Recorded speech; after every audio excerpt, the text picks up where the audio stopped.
আসসালামু আলাইকুম, সবাই কেমন আছেন? আশা করি সকলেই ভালো আছেন।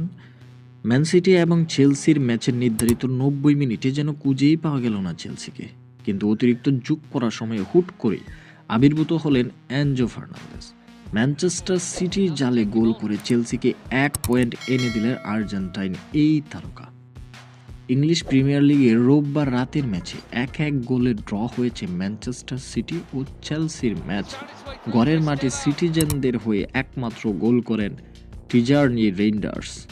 পরপর ২ ড্রয়ে আর্সেনালের সঙ্গে ব্যবধান কমানোর সুযোগ হাতছাড়া করল পেপ গার্দিওলার দল।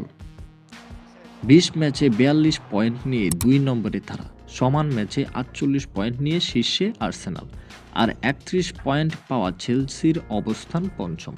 টানা ব্যর্থতা ও মালিকপক্ষের সঙ্গে সমঝোতা না হওয়ায় নতুন বছরের প্রথম দিনে চাকরি হারান চেলসির প্রধান কোচ মারেস্কা। তাই ইতিহাদে প্রধান কোচ ছাড়াই খেলতে যায় চেলসি। আগের ৩ ম্যাচের মতো এদিনও তারা জিততে পারেনি। ম্যাচের শুরু থেকে দাপট দেখিয়ে খেলতে থাকে ম্যান সিটি। বেশ কিছু সুযোগ পেলেও জালের দেখা পাচ্ছিল না তারা।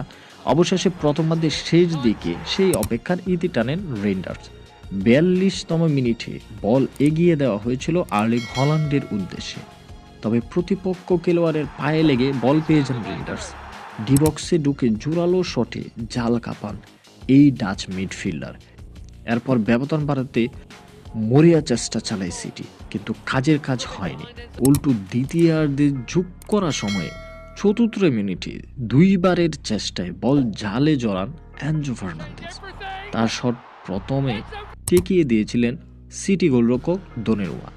ফিরতি শটে চেলসিকে আনন্দে বাসান আর্জেন্টাইন এই তারকা। এই ছিল সিটি এবং চেলসির আপডেট।